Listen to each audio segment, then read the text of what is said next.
Donc il dit ces groupes islamiques-là, à l'extérieur de notre pays, se sont divisés.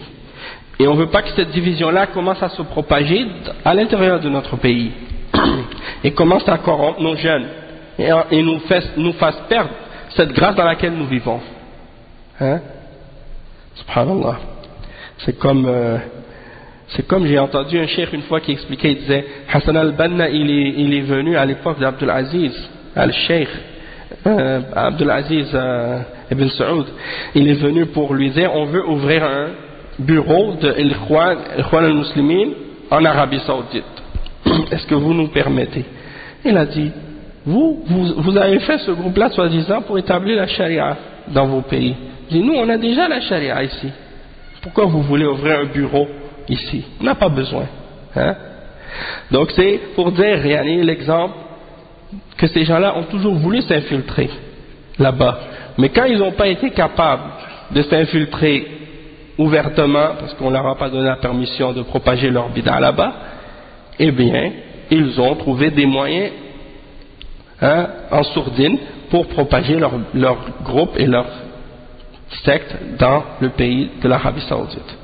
Et c'est pour ça que maintenant en Arabie Saoudite, il y a plein de Ikhwan, il y a plein de gens qui font partie des Ikhwan muslimines. Et ils ont des petites différences par rapport à certains aspects de ce qu'ils suivent qui diffèrent de ce qu'on voit dans les autres pays des Ikhwan. C'est pour ça que des fois les gens les confondent. Parfois ils confondent. Quand ils les voient, ils pensent, quand ils les voient en apparence, que ce sont des salafis. Ils portent la barbe et ils parlent. Qala Allah, qala Rasulullah, qala Ibn Taymiyyah, qala Ibn Qayyim al-Jawziyya, qala Ibn Baz, Ibn Uthaymin. Ils mentionnent les noms des ulama. Et ils se donnent une apparence de salafis. Donc quand les gens les voient à l'extérieur, ils vont dire, ces gens-là sont des salafis. Mais la réalité, c'est que leur manhaj, c'est le manhaj des Ikhwan. Donc ce ne sont pas des salafis. Il ne faut pas se laisser tromper. Et dans d'autres pays également, il y a la même chose. Vous allez voir par exemple en Égypte, il y a un groupe de gens qui s'appellent salafis. Et même dans les élections, ils ont parlé de ce groupe-là. Même dans les médias occidentaux, ils disaient, il y a les salafis en Égypte qui ont rentré dans les élections et qui font partie des gens qui rentrent dans les élections. Ils les appellent salafis. Alaykoum salam wa rahmatullah. Ces gens-là n'ont rien à voir avec la salafiyya. Et qu'est-ce qui se passe, c'est que beaucoup d'entre ces prêcheurs-là sont devenus célèbres parce qu'ils ont des émissions de télévision. Donc, étant donné qu'ils ont des émissions de télévision et que les gens les écoutent régulièrement, bien les gens commencent à les aimer et ils commencent à avoir une certaine popularité. Hein? Et donc, s'ils deviennent populaires, eh bien, les gens commencent à les aimer, ils n'acceptent pas qu'on parle d'eux ou qu'on mentionne de quelque chose, même si c'est vrai. Et c'est une de leurs ruses. Parfois, on va en parler plus tard, Inch'Allah, de ça, de ce groupe-là en Égypte qui se prétend salafi, mais qui contredit les principes de la salafia, par exemple, qui rentrent dans les élections. Hein?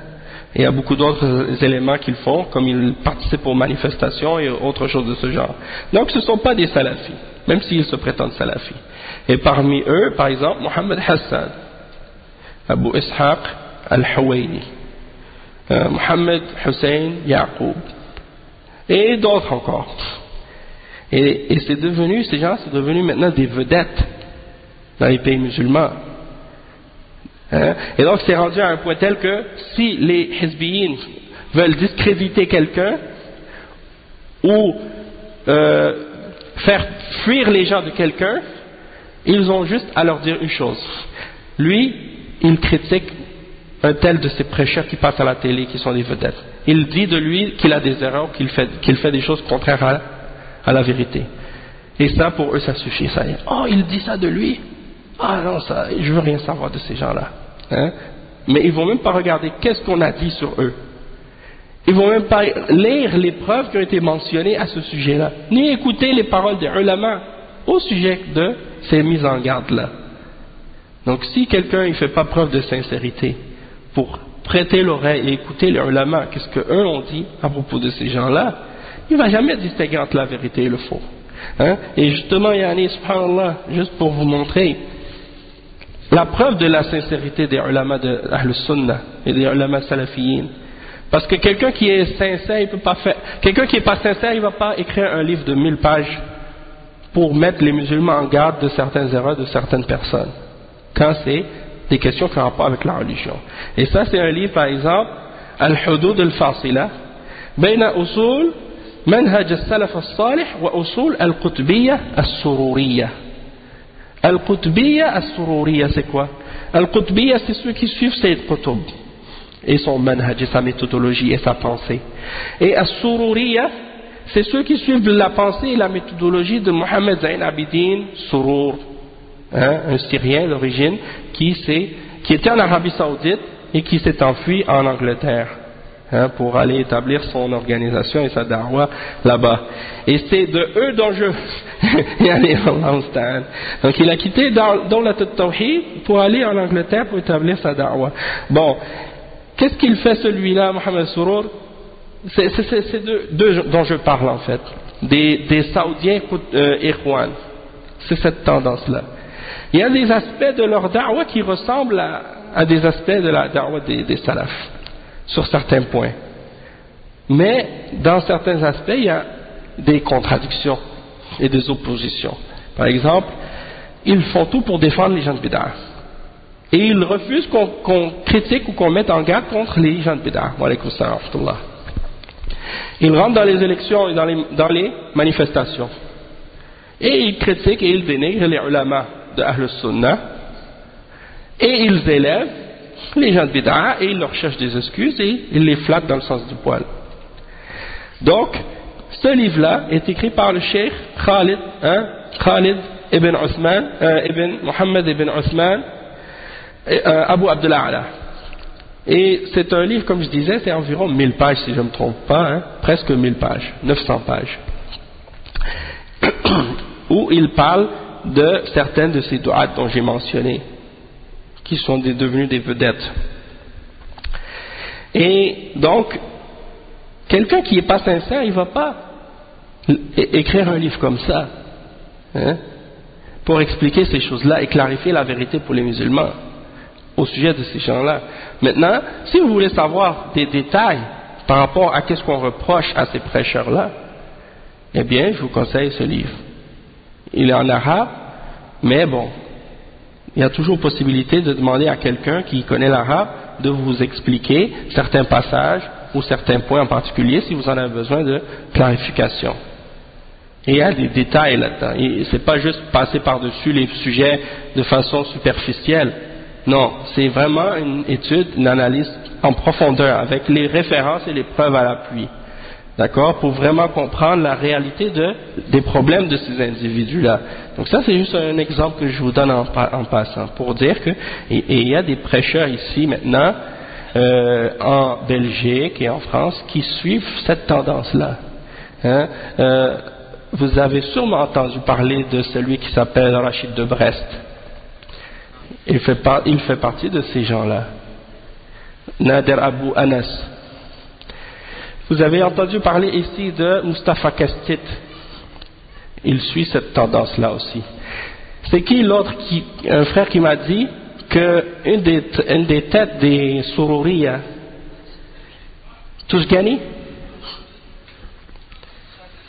Khalid Ayran, c'est une des têtes des Sururiya ici en Belgique. Il est ici. Il représente Mohamed Surur. Et les gens de cette tendance-là qui sont ici. Mais si les gens ne savent pas ça, comment ils vont faire attention, comment ils vont se préserver contre ces gens-là? Si on ne leur a pas clarifié, si on ne les a pas avertis, si on les met pas en garde. Pourtant, eux, ils mettent en garde contre nous. Eux, ils mettent en garde contre nous par tous les moyens, de toutes les façons. Et leur manhaj, leur méthodologie qui est contraire au Coran et à la Sunna, elle est claire, elle est apparente. On peut voir tout de suite que ce n'est pas la voie des salafs. Donc il ne faut pas se cacher sur ce sujet-là. Et il faut être clair nous aussi. Et il faut mentionner les choses telles qu'elles sont. Ce n'est pas dans le but de dénigrer quelqu'un, d'insulter quelqu'un, de rabaisser quelqu'un, ou de faire en sorte que moins de gens l'écoutent que nous, pour que nous on ait plus de personnes qui nous suivent et qui nous écoutent et que lui il en ait moins, ou que de penser que si lui il a plus de personnes qui l'écoutent, qu'il a plus de vérité ou qu'il est plus sur la haqq, et que si l'autre en a moins, qu'il est moins sur la vérité. Parce que la vérité et le faux, ça n'a pas de lien avec le nombre. Et il y a des prophètes qui vont arriver au jour de la résurrection, qui vont être suivis par 2 ou 3 personnes seulement. Et d'autres qui vont arriver devant Allah au jour de la résurrection, personne ne les suit, personne ne les a suivis. Pourtant c'est des messagers d'Allah, des prophètes d'Allah. Est-ce qu'ils n'ont pas transmis le message d'Allah correctement? Oui. Mais c'est comme ça. Allah subhanahu wa ta'ala, il nous a seulement ordonné de transmettre sa religion. In alayka illa al-balagh wa ma ala ar-rasul illa al-balagh al-mubin. Il n'incombe au messager que de transmettre de façon claire le message d'Allah. Et on n'appelle pas à nous-mêmes. C'est pas une da'wa qu'on fait que ici je vous appelle écoutez Sulayman al-Haïti. Parce que Sulayman al-Haïti, hein, ça vaut pas la peine, je vous avertis. Hein. Si vous voulez vraiment suivre quelque chose, suivez le Coran et la Sunna et suivez nos ulama. Et moi je viens ici seulement pour vous lire qu'est-ce que les ulama ont dit. Si vous pouvez lire l'arabe, vous n'avez pas besoin de moi. Le livre il est là. Hein? Vous pouvez rentrer chez vous, aller écouter les durus en arabe, lire les livres si vous êtes capable. Hein? Mais sinon, si vous n'avez pas encore l'arabe, et vous voulez profiter quand même, il ne faut pas vous laisser embarquer par les hizbiyin en attendant, et vous profitez un peu, Inch'Allah, pendant ce temps-là. Mais ce n'est pas un da'wa à soi-même, on appelle à Allah. Hein? Et même quand vous allez, par exemple, il y a des frères qui vont étudier en Arabie Saoudite, qui vont être acceptés à Médine. Même là-bas, il y a des hizbiyin. La preuve, Mustafa Kastit, il est gradué de Médine. Hein? Eh bien, qu'est-ce qui se passe pendant les 2 années que les gens qui n'ont pas encore l'arabe vont étudier là-bas? Pendant ce temps-là, ils ne peuvent pas s'asseoir avec les ulama parce qu'ils ne comprennent pas l'arabe. Donc, qu'est-ce qui se fait? Ils se créent des petits groupes. En attendant, pendant ces 2 années-là que les gens apprennent l'arabe, il y a des petits groupes de hizbiyin qui essaient d'attirer les nouveaux, les gens qui arrivent, à des petits groupes, pour les éloigner des ulama, les éloigner des salafiyin. Et quand le temps arrive pour qu'ils connaissent l'arabe et qu'ils rentrent dans la faculté, eh bien ils sont déjà pris avec les hizbiyin maintenant. Et même, alors que c'est le moment maintenant qu'ils ont la connaissance de l'arabe, ils peuvent profiter des ulama, eh bien c'est fini parce qu'on les a corrompus maintenant. Donc ils pensent même plus à aller s'asseoir dans les durus des ulama maintenant parce que ils ont été pris dans la hizbiyya. Donc c'est toutes des choses qu'il faut dire aux gens, qu'il faut mentionner aux gens, parce que sinon ils tombent dans le tourbillon de ces idées-là et puis ils se laissent égarer par la suite facilement. Donc la première cause de division, c'est, qu'est-ce qu'on a mentionné, le fait de ne pas prendre comme méthodologie la méthodologie de nos salaf as-salih. Et c'est ça ce qu'on voit. Et les gens, des fois, ils disent, mais pourquoi vous mentionnez tout le temps les questions de manhaj et des choses de ce genre? Pourquoi vous faites pas comme les hizbiyin ils vont faire des durus sur d'autres sujets, mais ils vont jamais parler de manhaj. Pourquoi? Ils vont jamais parler d'aqida non plus. Pourquoi? Parce que justement, leur but c'est de détruire le manhaj. Donc ils vont pas parler de manhaj. S'ils parlent de manhaj, les gens vont savoir qu'ils sont déviés directement. Et eux, leur but c'est d'attirer les gens. Donc ils vont parler de tout, d'autres sujets, de tout, sauf de aqida et de manhaj. Hein? Et ils se cachent derrière ça pour attirer le commun du musulman qui ne connaît rien de la hizbiyya, mais ils les attirent vers eux, donc ils attirent des sympathisants. C'est-à-dire c'est des gens qui sont peut-être pas eux-mêmes des hizbiyin, mais qui, à cause de ces gens-là, commencent à avoir de l'amour pour eux, et un attachement et une sympathie pour eux, parce qu'ils les voient en apparence en train d'être en train d'appeler à des choses qui sont connues de l'islam, que tout le monde aime et respecte et accepte, hein, comme par exemple Qisasul Anbiya. Ils vont faire des durus sur Qisasul Anbiya, ça c'est quelque chose, alhamdoulilah, tout le monde aime. Parce que c'est l'histoire de nos prophètes. Hein? Sauf que si quelqu'un, c'est-à-dire s'il n'a pas bien compris le manhaj et l'aqida, il ne va pas profiter correctement de manhaj al-anbiya. La preuve, regardez comment ces gens-là ont contredit la da'wa des Anbiya et la méthodologie des prophètes dans la da'wa à Allah. Et ils parlent des histoires des prophètes. Qu'est-ce qu'ils ont tiré de bien de ces histoires des prophètes s'ils ne sont pas capables de suivre leur méthodologie et leur exemple dans la da'wa, et qu'ils contredisent l'exemple des prophètes dans la da'wa? Donc, en fait, si on veut, on peut comprendre la hizbiyya, c'est quoi? C'est comme un genre de virus, hein, comme dans les ordinateurs. Si tu l'as ce virus dans ton programme, ça veut dire le reste il ne va pas fonctionner. Et donc, nous, qu'est-ce qu'on essaie de faire en donnant des durous sur le manhaj, sur l'aqidah, c'est essayer de nettoyer ce virus-là pour l'enlever. C'est comme l'antivirus. Une fois que tu l'as enlevé, après ton programme il fonctionne, Inch'Allah, tu peux profiter du reste. Mais il faut commencer par l'enlever ce virus-là. Si tu ne l'as pas enlevé, c'est fini. Si quelqu'un ne l'a pas, alhamdulillah, il va apprendre l'aqidah et le manhaj, il va avoir un islam clair. Son islam va être complet. Il va comprendre les choses clairement et facilement. Parce qu'il n'a pas été pollué à l'avance. Mais si c'est quelqu'un qui a été pollué par une aqidah de bid'ah ou une idée des takfirin ou de khawarij ou de la bid'ah des asha'ira ou d'autres, ou des soufiyas, puis que tu lui montres la sunna par la suite, il ne veut pas l'accepter. Alors que c'est la sunna, il ne veut pas l'accepter parce qu'il est corrompu dans sa aqidah. Il a un virus.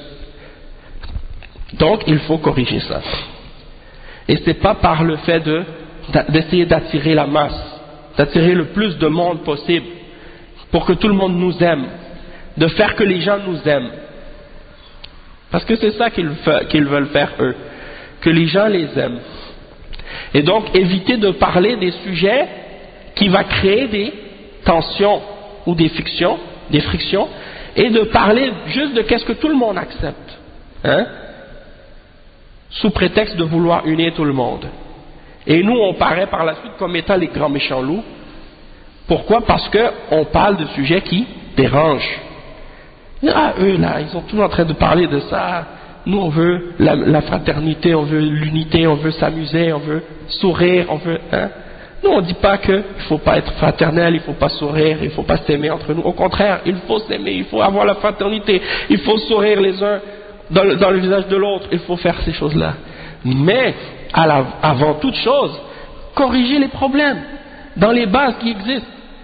Parce que ces problèmes-là, si on ne les a pas corrigés, ça nous empêche par la suite d'avancer. Tôt ou tard, ça va exploser. Hein? Donc c'est ça le point important à comprendre.